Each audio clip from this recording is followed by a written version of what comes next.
Welcome to Mega Strange, everybody. Welcome to a very special episode of Mega Strange. Today, we're talking about something that Johnny and I find fascinating, and if you clicked on this video, maybe you find it fascinating too. World's Fairs. Hey. World's Fairs. Hey. World's Fairs. Sorry.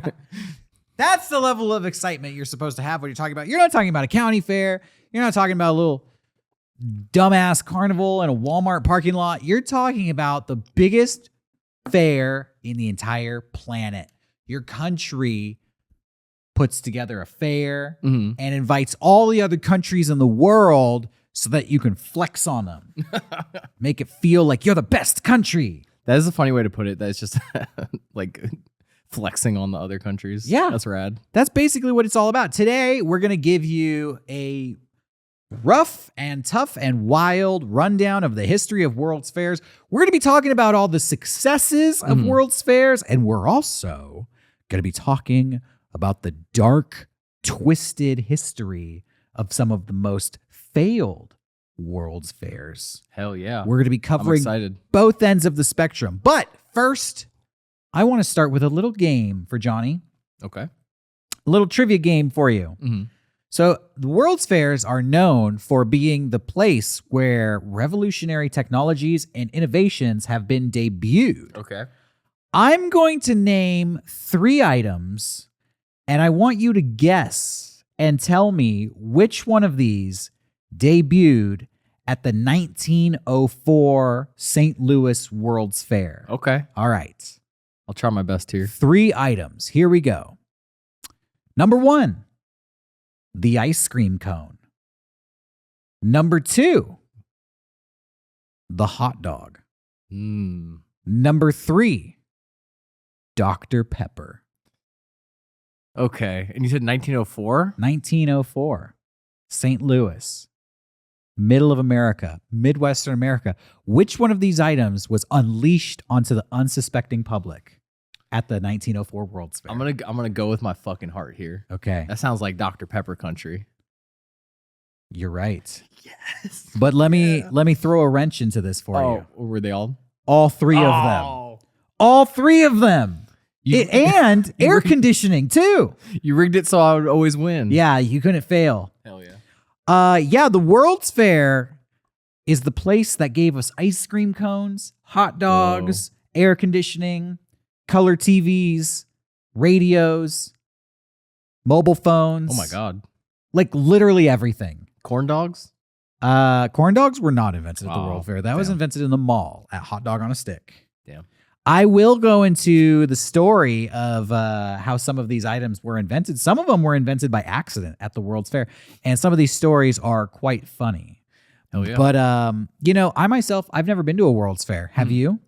No, I visited in New York. There is the remnants of the 1964 World Fair. Is that right? Correct? 1964? Yeah, 1964 New York World's Fair. That's the one that was featured in the movie Men in Black. Oh, yeah.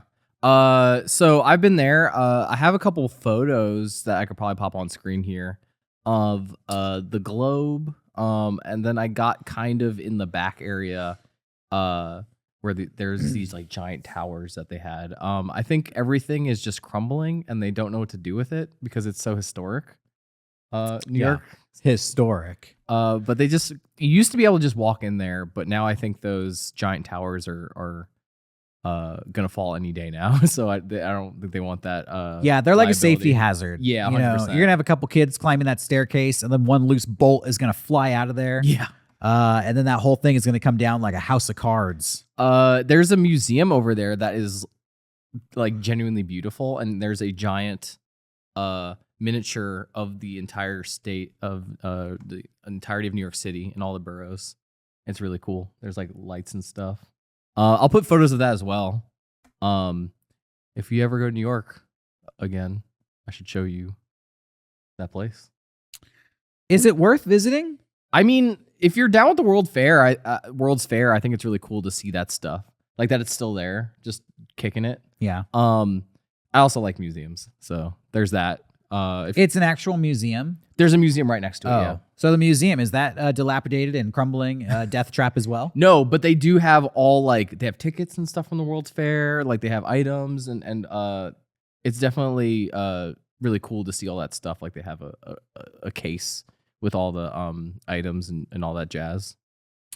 You were telling me that one of your favorite bands filmed a music video at this place. I don't know why. I Googled it to kind of get more answers, but the band They Might Be Giants, they are obsessed with that World's Fair that happened in New York. Multiple songs about it, multiple references, and then the biggest one was their music video, Don't Let's Start. They filmed it in that area that I couldn't get in. So I guess you're not a possible giant, so they didn't let you in there. I hope, in my mind, you are a possible giant. In my heart. Oh, thank you. It was funny to me that I went there and only because I love that music video so much. My love for the music video outweighed my love for the World's Fair. I was like, I need to get into that fucking place to see where they filmed that. This is the There Might Be Giants set. Also the place of a historic World's Fair. I don't know why I'm obsessed with the World's Fair. Actually, you know, it's cool. I think for me, it's when I found out that some of the most like iconic landmarks all over the planet were made for World's Fairs. Like the Eiffel Tower was built as the entrance of a World's Fair. That's cool. The Space Needle in Seattle is the World's Fair creation. The Super Arch in St. Louis was built for the World's Fair. You know, that's why I say every country wanted to flex on the other countries. They would always build some sort of spectacle to like impress everybody. I think one of the most famous ones, which we will get into today, was the Chicago World's Fair. Okay. Which celebrated, I believe, 400 years since Christopher Columbus discovering the New World. And they built this like white city that was modeled after like ancient Greek cities. Okay. They built it outside of Chicago, but they built it out of like temporary materials, kind of like plaster. I believe it was a substance called jute, and the entire city burned down. So it's no longer there, but there's pictures of it and it looks amazing. We have some of those pictures here. We'll be going over them in just a few minutes in video form. It's like a video, walkthrough of what this city may have looked like. Once you see this video, you're going to get it. You're going to be like, holy shit. I wish I could go back in time and visit the World's Fair. Yeah. But sorry. No, what were you going to say? For me, I just always was really excited about the kind of concept of people bringing out like new technology. Like I feel like it was the CES of its time. Is that the right convention? The technology convention? The AVN convention of its time. Yeah, that's what it is, dude.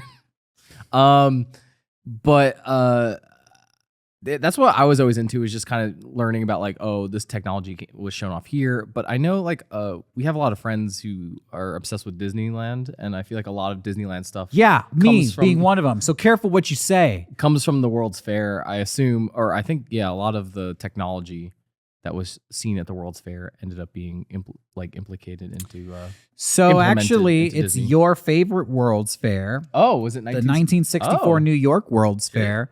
Walt Disney pioneered animatronic technology. Okay. And he created. Have you ever been on It's a Small World? Yes. That was actually an exhibit created for the World's Fair. Oh, wow. And it was so popular at the World's Fair, they moved it to Disneyland. That's awesome. Is it the same, like just 1-to-1? Well, they have since changed it. And I'm a traditionalist when I come to Disneyland. I don't mind if it's old fashioned. You know, people be like, it's old, it sucks. I don't care, because I personally get a kick out of experiencing what people experienced back in the day. Yeah. I don't need it to be like jazzed up for modern audiences. The kids these days with their TikToks and their Instagram reels, their attention span is so short. I don't give a shit if your attention span is short. Yeah. Ride the ride and take a ride back in time. It's like a time capsule. Yeah. But they've updated it. They've put like Lilo and Stitch in there. They've put Aladdin. They put all the Disney characters in there. But this is relatively recently. It was in like the last decade and a half that they did that. So up until the mid to early 2000s, it was exactly how it was in 1964. And a lot of people complain about It's a Small World. Like, this ride sucks. This song is annoying. I myself am a purist. I've always loved It's a Small World. I don't know why. Even before I found out the history of it, I just kind of got a kick out of how, silly and quaint it was. What do you think?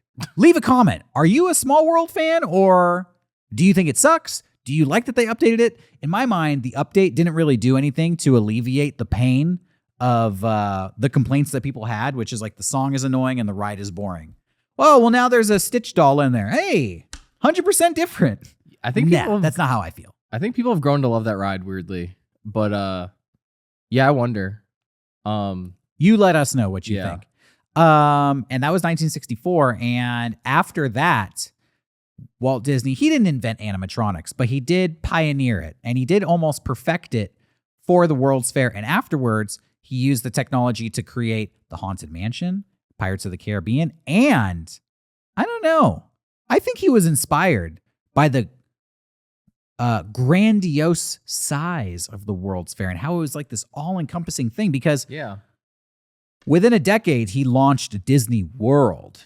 Oh, shit. So I think you could make the argument that Disney World was directly inspired by his experience at the 1964 New York World's Fair. Correct me if I'm wrong, but I always in my head considered Tomorrowland to be kind of a direct correlation to the World's Fair, like seeing what the future would hold, and then like making that a kind of area of the park. But I don't know. I'm just talking. That's my headcanon. Well, there was another World's Fair in New York in 1939, and it's super cool. I love it. I was telling Johnny that the restaurant, I don't know if people out there are familiar with the restaurant Ruby's Diner.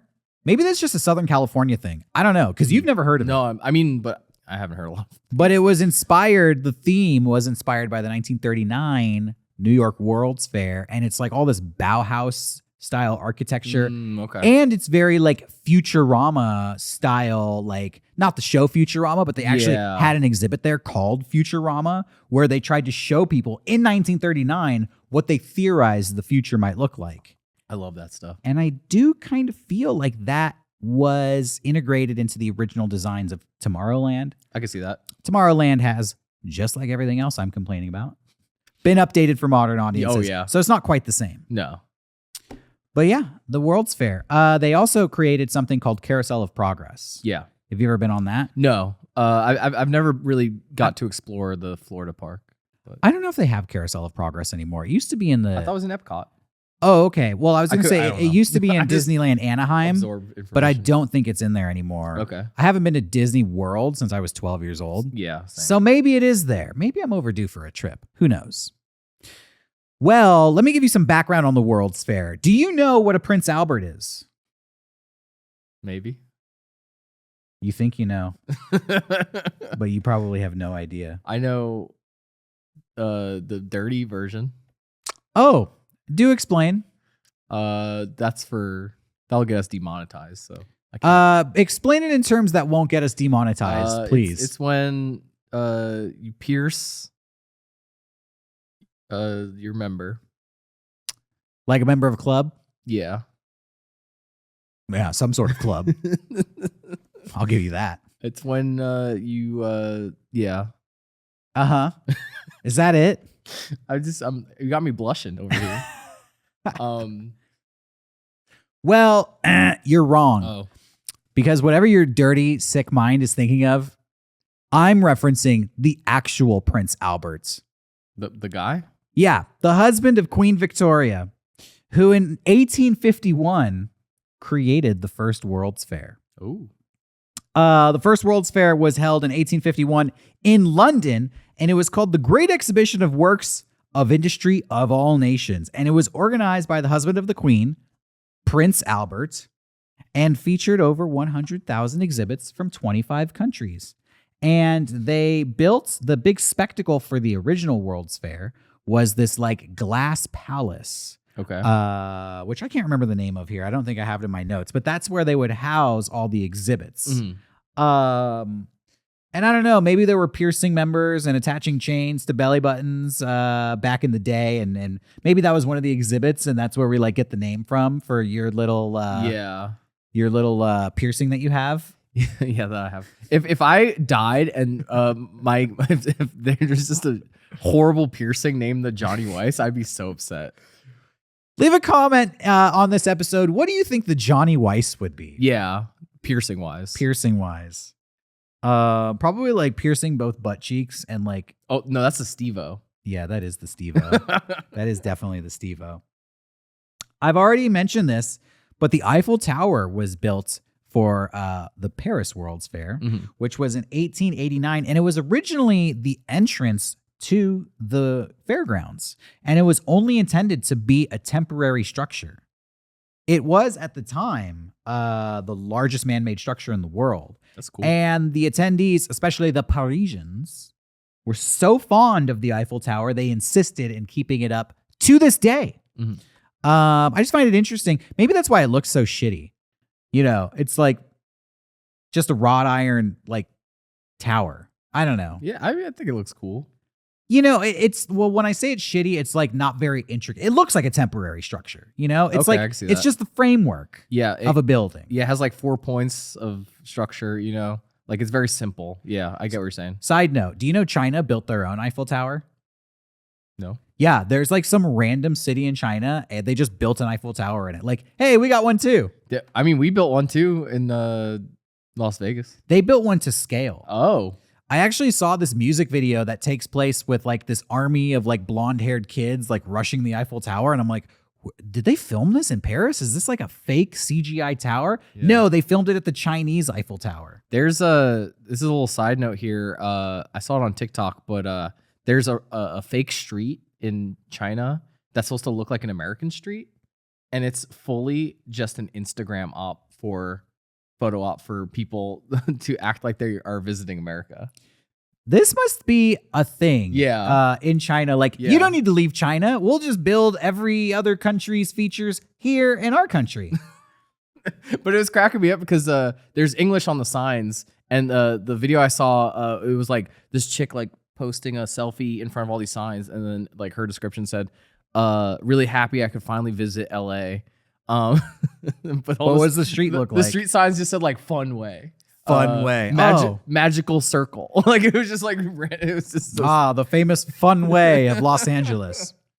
You know, side note, I would love to do a future episode on Shanghai. Okay. Because Shanghai is turning into like the most technologically advanced city in the world. That's cool. I mean, debatably, but it kind of looks like Cyberpunk 2077. Like it's so like futuristic and neon. I kind of want to visit Shanghai. I'm down. It looks really cool. We'll do a whole episode about it and then we'll all want to visit Shanghai.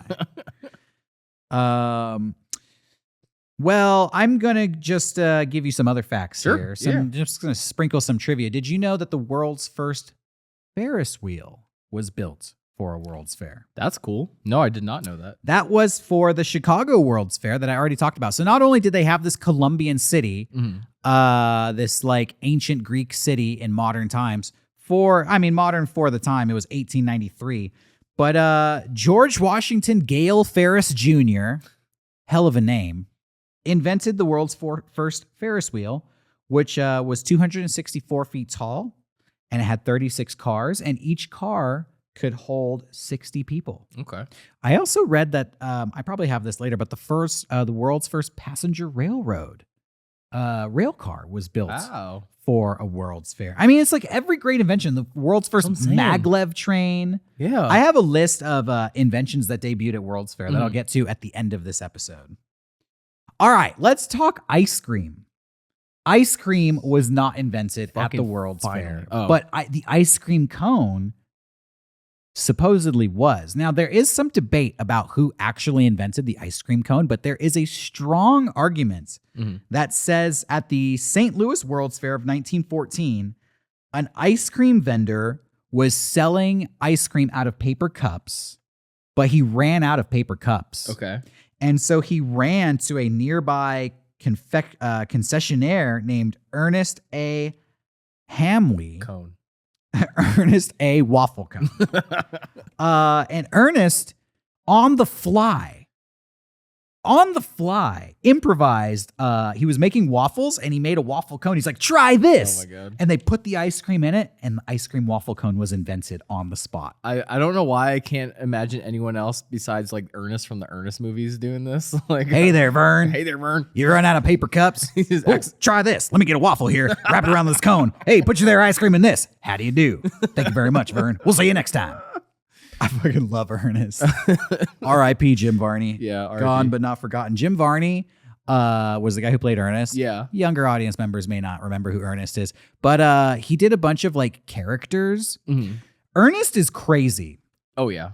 because Ernest was a character that Jim Varney made up and then did it for supermarket commercials. And the supermarket commercials became so popular. This is how wild the 80s were, the late 70s, early 80s. Other companies would just hire the Ernest character to advertise their stuff too. So I think he did like Sprite commercials and like tire commercials and insurance commercials. Like, imagine today if Ronald McDonald was selling insurance. Like, hey, Ronald McDonald's such a great mascot. Hey, Ronald, you want to do something for us? Yeah. Today that would be like, no go. The company would like lock it down, copyright it. Ernest wouldn't even be able to do Ernest outside of whatever like commercial he was originally commissioned for. I've only seen that happen one other time recently. Yeah. There was that dude who used to do all the Sprint commercials. Can you hear me now? And Verizon hired that actor. Yeah, that was a dirty move. Yeah, that was fucking dirty, that dude. Was And he was like, dude, the cell phone wars. yeah. Oh man. All right, I have some more trivia about the 1964 World's Fair, your favorite. That was Hell also yeah. where they debuted the Ford Mustang. Okay, that's cool. Which instantly became a huge success. And honestly, probably one of the most iconic American cars of all time. I just love this. I just feel like there was so much unity here in like coming together and having these world fairs. And I just wish like we can go back to that, like all come together to just show like advancements of technology. Well, World's Fairs are still happening. Well, I guess American ones aren't happening, right? The last American World's Fair, I believe, was in 1984 in New Orleans. And Okay. it was such a failure. They have not brought a World's Fair back to America since. But they did do one in Vancouver, Canada in 1986, which is the last North American World's Fair. And that is where they debuted IMAX theaters. So IMAX was fucking awesome. debuted at the World's Fair. See, this is fucking awesome. And the most attended World's Fair in history is a recent one, actually. Okay. Relatively recently, 2010. Speaking of my favorite city, it was the Shanghai Hell yeah. World's Fair in China. And the most recent World's Fair, I believe, was in Dubai in 2022. That makes sense. They haven't done one since. There was supposed to be one this year in Argentina, which was canceled. And I believe the next one is going to be 2025 in Osaka, Japan, which I would love to go to. Oh, dude. Because that'd I've be been so to sick. Osaka, and it's probably my favorite city in the whole world. Well, we got some years to figure it out. Yes. Yeah, so the World's Fair is overseen by an international bureau of what they call the BIE, the Bureau of International Expositions, and they are responsible for seeing all the World's Fair expos, and you have to be like a member country. They've actually limited the amount of World's Fairs people can do. You can't do a World's Fair like willy-nilly. The rule, it's like the Olympics. You can only do one every 5 years in your country. Okay. But it's been like, 30 years since we've done one in America. So we're long overdue. I'm saying. Okay. I want to go to this video now, and I want to talk about one of the most famous World's Fairs in America. Let me set this clip up first. I want to show you this city that I've been talking about from the 1893 Chicago World's Fair. I've said it's like an ancient Greek city that was built outside of Chicago. Mhm. It was known as the White City. This thing is so cool. This to me is my favorite World's Fair. I've always been fascinated by this because this city burned down, but allegedly people who went there were like blown away by it. And it inspired all this classical architecture in America after people went to it. So if you ever go to Chicago and, like The library seems like it's got all these like pillars and stuff, and there's like statues of lions everywhere. And it seems Yeah. kind of like Gothic and old, like a classical city of antiquity that was inspired by this World's Fair architecture. Oh. Let's go to this clip and just check out how cool this place looks. So this is like a man-made lake with this like Statue of Liberty Oh my God. type statue in it, and all of this is the World's Fair. Everything you're looking at here. You can kind of click ahead. This was like an illustration. This is the other side of that same man-made. I don't know if you call it a lake or like a man-made canal or something. Did they make the lake for the World's Fair? Yes, That's fucking. They That's did. what I'm saying. It's like look at those fountains. they cared so much about this. This is another angle of it. This, I believe, is a photograph, and you can see those are actual attendees. I love how everybody wore black back in the day. Yeah. Like there were no colors. Same, dude. You either wore a tuxedo or a black dress. Like everybody was on their way to or from a funeral. So you can see how this architecture looked. They had like gondolas, and you can see how this architecture kind of inspired, like major metropolitan city architecture. Yeah. You could see this like in New York now, Chicago. Oh yeah. The New York Public Library looks just like that. Yeah. You can just let this play. Sure. Here's some more gardens, some domes. Look at those domes. Look at those domes. I wish I had more information about what they were actually showing as exhibits of this World's Fair, but I actually don't know. It probably took so long to build all this stuff too. You can comment on this, and I'm going to try to see if I can find any technology that was debuted at this World's Fair. Other than the Ferris wheel, you're looking at the home of the world's first Ferris wheel. Oh, dude, Cracker Jacks were debuted at this World's Fair. Yeah, America's favorite candy. Also, this one's great. That means the baseball song. Was This one's going to invented blow your fucking around mind. then. Oh, Aunt Jemima Pancake Mix okay. was debuted in this She's gone ancient now. city. Imagine you're like in ancient Greece, but you're trying a pancake for the Yeah, first oh, time hell in your yeah. life. And that shit was the mascot was probably fucking racist. Oh yeah, big time. Cracker Jacks, Aunt Jemima. I like this one's a Getty image. Oh yeah, We- we can't legally this was, use that. This is ye old Getty images. That was photographed by Getty himself. Yeah. At this point, yeah, it might be. I'm going through my notes looking for other things. I think that might be it. Cracker Jacks, the Ferris wheel, and Aunt Jemima. Who's this lady standing next to this like Magic the Gathering? This looks like a Magic the Gathering card. Yeah, right. I don't know. She's just on top of the observation deck. I don't know who she is. Are these photographs? I can't really tell.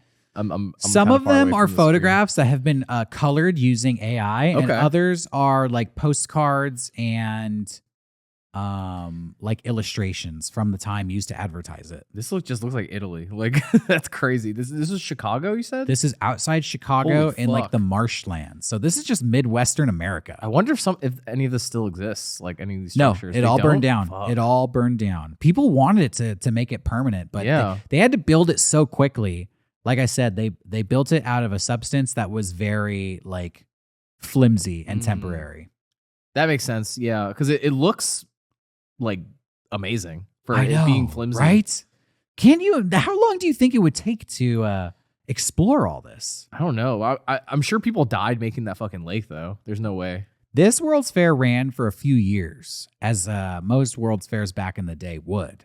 And so you would come, you probably spend like 6 months, at least 3 months, just exploring the World's Fair. Why wouldn't you? It's like a cool city you get to live in. You could visit it every day. And then Chicago is right next door. You could have a lot of fun. Look at all those people there. I'm blown away by the concept of just like building this fucking city. This amazing, like mythical. Yeah. This place existed in America. You're looking at an American city here.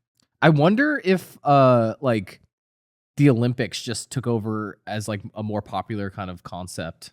The 'Cause Olympics was happening around the same time. Yeah, I assume. Yeah, but because it feels very similar. Like people build structures and stuff for that. This is fucking cool. This is a shot from inside one of the canals on that waterway. And then, inside these buildings are art museums, musical acts, Mhm. circus acts, freak shows, new technology, new foods, new candies. It's just Dude. wild. I'm always confused. Like I wish there was like an HBO show like about like almost like a Boardwalk Empire kind of deal about the World's Fair. That would be amazing. Yeah. Now, the only thing not depicted here is the giant Ferris wheel, which I wish I could see. But I don't know if that shows up or not. But you get the picture. Do you want me to keep this going, or do you want me to? We can turn this off now. Now, I want to get into one of the dark pieces of World's Fair history, which is that at this 1893 Chicago World's Fair, one of the most notorious serial killers in American history was operating. Shit. A man named H.H. Holmes. I've heard that name before. Yes. He built a building for the World's Fair, something he dubbed Murder Castle. Oh my God. Murder Castle. Murder Castle. H.H. Holmes, also a.k.a. went by the name Herman Mudgett. They should have called him Herman Bloodgett. Sorry. He's a serial killer who he is believed to have murdered at least 9 people, but that's what they charged him for. He's estimated to have killed up to as many as 200 people. God. He notoriously constructed a building in Chicago, which he dubbed Murder Castle, where he is thought to have committed some of his most gruesome crimes. In 1886, he purchased a lot on the corner of 63rd and Wallace Street in a neighborhood of Chicago and soon began constructing a large building that he claimed would be a hotel for the upcoming 1893 World's Fair. However, the true purpose of this building was far more sinister. The building was 3 stories tall. Do you have a question? Oh, no, I just assume that this is a big inspiration on Ghostbusters. Really? Yeah, because Dan Aykroyd lived in Chicago, and there's also like a building in Ghostbusters that's like kind of like an evil building built to like be a conduit for like demons and shit. Interesting. So it was reminding me of that. The building was 3 stories tall, built with a basement, and had numerous secret passages, hidden staircases, and soundproof rooms. Oh my God. Which is terrifying. Yeah. Holmes designed the building to allow him to trap his victims and kill them. Many of them were visitors, young women who were either romantically involved with him or travelers who had come to see the World's Fair. Okay. Some of the rooms were equipped with gas lines so that he could pipe in poisonous gas to suffocate his victims. And other rooms were rigged with trap doors.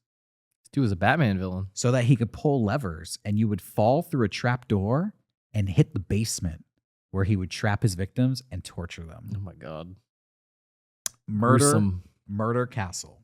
Murder Castle. Did we touch upon this a little bit with the Thought Cops? Because I kind of have a vague... I don't think they did. I don't think we did talk about this. Maybe you told me about this in the prior, because I kind of vaguely have heard this before. H.H. Holmes had an accomplice named Benjamin Petezel. Oh. And this is in a darkly ironic and morbidly, I find it morbidly humorous twist. He murdered Benjamin Petezel. Oh, his only fucking helper. For real. Yeah. He just couldn't not murder. He couldn't resist murdering He people. could not stop. Authorities later described Benjamin Petezel as his personal monster. Oh. Because he would like do his bidding. But his Igor. Yes, his Igor. But they came up with a scheme to commit insurance fraud. Benjamin Petezel took out like a $20,000 life insurance policy. And then they came up with a plan for him to fake his own death. Okay. He was going to pretend to be like some technological inventor. And they were going to fake a laboratory explosion. And the plan was, we'll get a cadaver and we'll burn it. Okay. And we'll put it in the laboratory that you rented so that it'll appear as if you died in the explosion, and we'll be able to collect your insurance. Yeah. Yeah.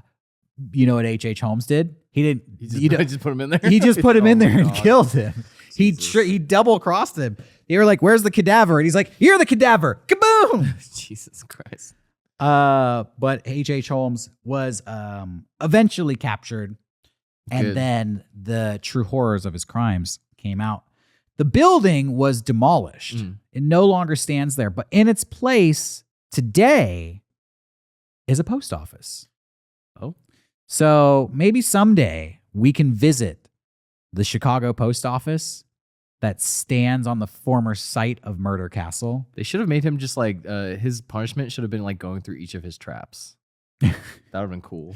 They did hang him in the gallows. Oh, So he did eventually fall through a trap door. Yeah. But yeah, they got his ass. They should have like pulled the trap door in his own and just dropped him into the basement. Yeah, and be dude. like, how does it feel? Might as well. What do you think about that? Yeah, the story of H.H. Holmes is infamous. It's regarded as one of the most chilling tales of a serial killer in American crime history, and it has inspired numerous TV shows and movies and books. I believe there's even a famous book called Devil in the White City about this guy. If you are interested in learning more about this crazy trapdoor funhouse horror house of murder. It does remind me of Saw, like a lot. A little bit. Yeah. Like an old-timey version of Saw. Old-timey Saw, dude. Oh, we said it. This gave him a good idea.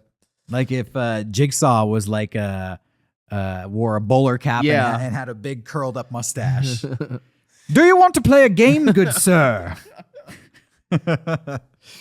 All right. On a slightly less heinous, but also dark heinous note, I want to go through some dark history of the World's Fair right now. Dark news. Yeah. The 1904 World's Fair, we've talked about it a lot on this episode. By the way, before I get into this dark history, let me talk about hot dogs. Oh, I thought you were going to say like and subscribe. Before I talk about some dark history, like and subscribe. If you're enjoying this episode, share it with a friend. Share it with a friend who likes hot dogs. Did you know that hot dogs, they're called Frankfurters, right? Because they come from Frankfurt, Germany. Sometimes they're called wieners. And I found out that's like a bastardized pronunciation of Vienna. Like Vienna.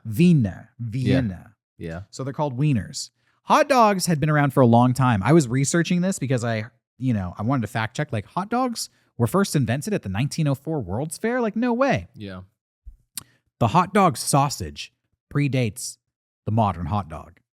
The hot dog sausage used to be served at the coronation of kings in Germany. So it's a royal delicacy from back in the day. Hell yeah. Which is amazing to think of, like, only the aristocrats could eat hot dog wieners and they couldn't eat them in a bun. Oh my God. They couldn't eat them in a bun. They just had to hold it? They did. That's awesome. They did. And so there's debate. It's highly contested. This is like one of history's great mysteries. Yeah. Who figured out to put the hot dog into a bun? I've heard a very similar thing with the hamburger as well. Like people I feel like there's debate over the hamburger bun as well. We've already said we're going to have to do a hamburger episode after the wild success of our chicken nugget episode. But listen to this. As one story goes, the idea to put a hot dog into a bun was first hit upon at the 1904 World's Fair. Let me skip ahead and find my notes here, because this is a riveting story. Riveting hot dog story. Okay. According to one account, there was a hot dog salesman named Antoine Feuchtwanger. That can't be real. And he was serving sausages at the World's Fair in 1904. And the way he would serve them, he would he would lend out white gloves to the hot dog patrons so they could just hold the raw sausage in their hand. He gave them glizzy gloves? He gave them glizzy gloves so that they could eat the hot sausages and not burn their fingers on like the hot water and oil that was used to cook the hot dogs. They had to LA Beast that shit and just like one go.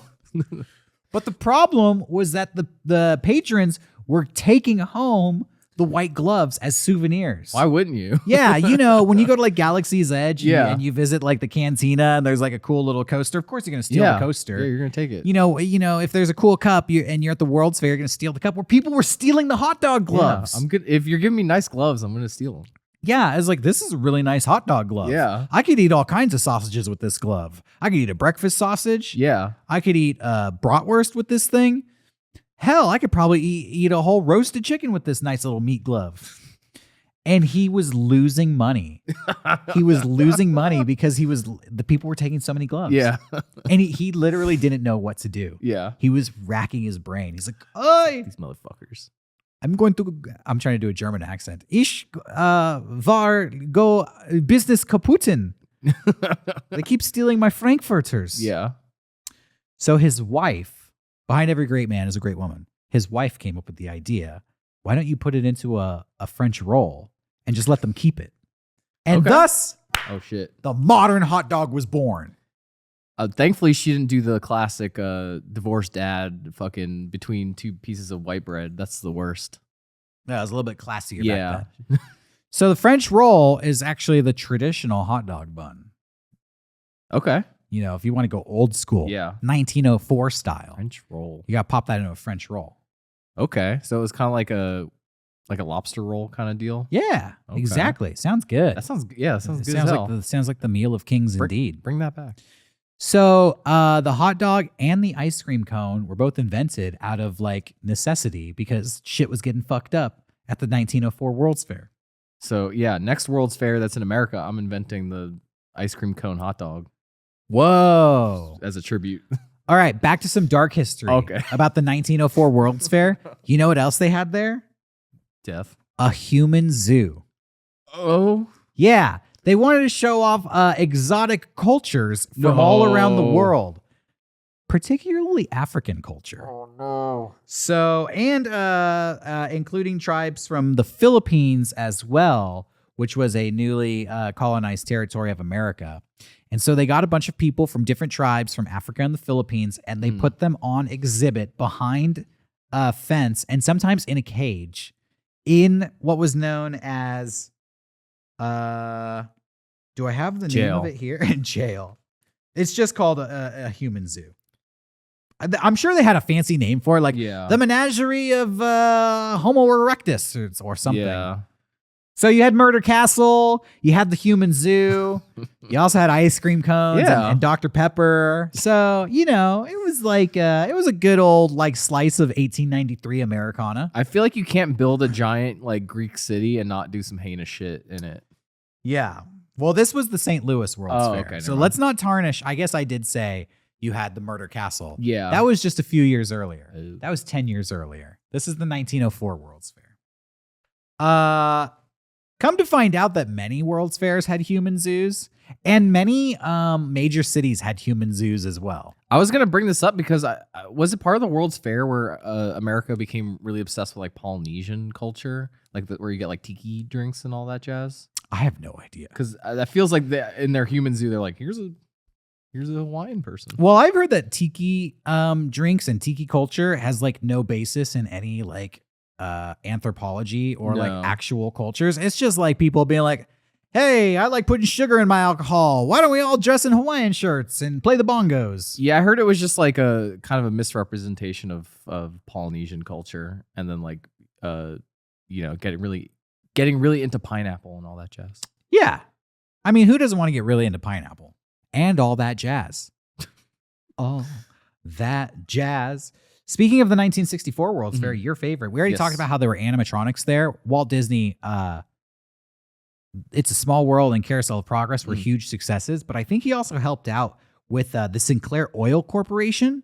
They wanted to feature large animatronic dinosaurs, kind of like Jurassic Park, which is pretty cool for 1964. Unfortunately, the dinosaurs kept malfunctioning quite frequently and had to be repaired constantly. It sounds like you're about to start a Five Nights at Freddy's fanfiction. Dude, Yeah, this might be where the idea came from. Kids kept going missing. They also had a monorail system there, which broke down constantly as well. What I find interesting is if you go to Disneyland now, they have a train that circles the park, and it kind of takes you through this old-fashioned dinosaur animatronic like land. Okay. I don't know if that's I know directly. exactly what you're talking about, I don't know if yeah. that's directly inspired by the Sinclair Oil Company dinosaurs, but it's probably very similar. Yeah, it's probably the same thing. If it's not exactly the same thing, I'm sure it's extremely similar. So if you're interested in the World's Fair from 1964, go to Disneyland. Yeah, there you go. Ride Small World, ride the train, see the dinosaurs, and you can be like, oh, it's just like being in the 60s, except, less misogyny and less people in zoos. You're the people in the zoo now, buddy. Take a look in the mirror if you're at Disneyland. Okay. I'm going to go through a list now of some of the technologies that have debuted at various World's Fairs. Okay. Tell me if you've heard of these. The telephone. Never heard of it. 1876. Philadelphia World's Fair. Damn. The zipper. Dude. Our favorite. Do you have 1893 Chicago World's Fair. Do you have the names of the inventors? I don't. Okay. So I only have the inventions. I'm always just like, I assume it's like Thomas Zipper was that guy's name. Donnie Zipper. The X-ray machine. Okay. 1901. Buffalo, New York. The electric dishwasher. Hell yeah. 1915. The Panama Pacific International. That's the California one. I think we have, I don't know. So in San Diego, we have, we filmed a lot of Mega 64 skits at Balboa Park. Yeah. And I think that was built for, I mean, it was that the would 19, make sense. I need to double check that because I've always heard that Balboa Park was connected to a major exhibition. I don't know if it was a World's Fair, but it may have been. It may have been. I mean, the zoo's right there too. It is the zoo. Yeah. The television was debuted at the 1939 New York World's Fair, the one with Futurama. Yeah.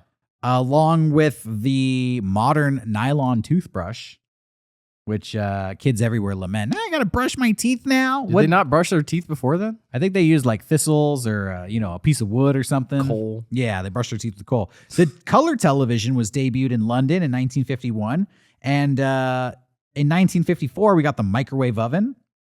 At the New York World's Fair in 1964, we got the video phone. Oh, which was way ahead of its time. FaceTiming in 1964. That's crazy. I know, right? Some of these blow my mind. Like they're so early. Because I know Japan implemented video phones very early. They had like those big green things that you could kind of like see that person. I didn't know that. Yeah, I wonder if that's where that came from. Possibly. The touch screen. What year do you think the touch screen was debuted? I'm trying to think because we did technically have them with Palm Pilots in like the 90s. 1967. Fuck. Okay. Montreal. The first personal computer. 1981, Tokyo. Wow. The world's first CD player, 1982, Osaka. To Japan. Epcot Center was built in 1982 at the Knoxville World's Fair. And I assume they like put it on a flatbed truck and bust it down to Florida. Have you ever seen the video of them carting King Kong on the back of a truck bed? Yeah, I think that was for the King Kong movie. Yeah, it's just like his head, just like it's fucking terrifying. Anyway. You want to hear some more? Yes, I'm loving this. The plasma TV. Okay. When do you think that was debuted? 1970. 2001. Oh, fuck, you fucking tricked me. Yeah, there are some modern World's Fairs here. The Segway personal transporter. Oh, I know that one is like, it's probably 2003. 2002. Oh, You're super close. Because I know that dude died after inventing that. Yeah, didn't he like crash it? He rode it off of a cliff by accident. A Segway. Accident. Yeah. He's like, what have I done? Goodbye, cruel world. Self-driving cars, 2010, Shanghai. The robotic exoskeleton, Yo. 2015. That's awesome. Milan. Dude. That's just recently. We already talked about the hot dog, 1904. The ice cream cone, 1904. Cracker Jacks, 1893. The popsicle. The popsicle was invented at a World's Fair. Like Otter Pops or like an actual like stick? No, like stick popsicle. Okay. 1905. Damn. Imagine 1905 and they're like, try this. It's called a popsicle. They're like, this is a... And you're like, ugh, this tastes like shit. What is this? Fucking, it's just ice on a stick. This is melon and salt. Melon and salt. Yeah. It's vinegar flavored a bratwurst popsicle. Yeah. We already talked about the automatic dishwasher. Here, I'll rapid fire these now. The air conditioner in 1904. The electric razor in 1939. Dude. That thing probably would have taken your head off in 1939. It's probably like the size of a fucking blender, and you put your face into it, and you come out, and it's all like patchy, and you're fucking bloody. That's like a Tex Avery cartoon bit. Like You're like, this is amazing. the razor of the future. I want to save so much time. Yeah. The ballpoint pen. Oh shit! Same year, 1939. Damn. The electric typewriter. 30 years later, Damn. 1964. I'm amazed that the ballpoint pen predates the electric typewriter by like 25 years. Yeah, they're like, this pen is annoying me. We need to make something that's Okay, when do you think this next one, color photocopy machine? okay. The 50s. 1964. The same year as the 8-track tape player, Okay. which was debuted at the World's Fair. The video cassette recorder, 1970. The Sony Walkman, 1981. That fucking changed shit. It was a cultural milestone. You already talked about this, but the touchscreen personal digital assistant, a PDA, Ooh. 1986. Was that by Apple or? I don't have the creator Okay. here. The hybrid electric car, 1986. Damn, we've had electric cars since 86. Yeah, That's we've wild. had hybrids since Hybrids. 1986. So And the world's first digital camera, 1989. that's when we got video nasties. Hell yeah. So there hasn't been a World's Fair in America since 1984. As I've already mentioned, it was the Louisiana, New Orleans World Fair. They basically mismanaged the funds and Okay. they spent way too much money making it, and essentially no one showed up.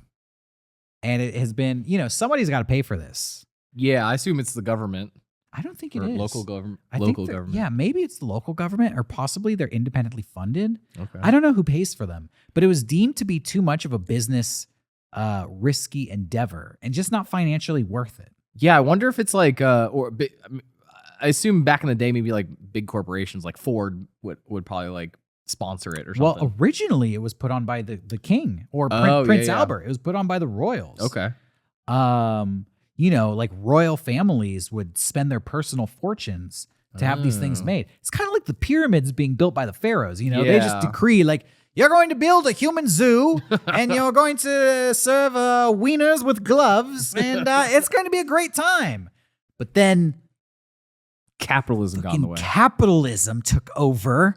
And now it's like, I don't know. I'm checking the ledgers and having World's Fair is not financially viable, boss. And it's like, we're not going to do them anymore. Instead, we're going to have TikTok. It's just funny to me that we're blaming it on capitalism when it's like genuinely like a fucking beacon of capitalism. like here are the things you can buy. Well, capitalism giveth and capitalism Yeah. taketh away. Exactly. And so due to declining interest, rising costs, and the ever expanding intricacies of planning World's Fairs, they are becoming less and less frequent. That's sad. But they are still happening. Sadly, not in America. But 2025, Osaka, Japan, we'll be there. Mega Strange will be there. I think we should go check it out. I'm down. I think we should check it out. If we have the funds, I'm down.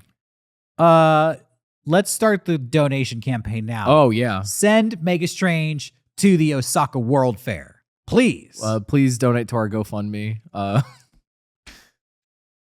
That's everything I have on the World's Hell Fair. yeah. A rough history of all things great and small when it comes to World's Fairs. Thank you for grabbing all that. Yeah. Well, I guess that's our episode for today. I'm down with that. Thank you for watching, everybody. Hope you enjoyed that. We've already requested a bunch of comments below, but leave one more and let us know, what World's Fair do you wish you could attend? Of all the ones we've mentioned today, where do you want to go? Do you want to visit that city in Chicago?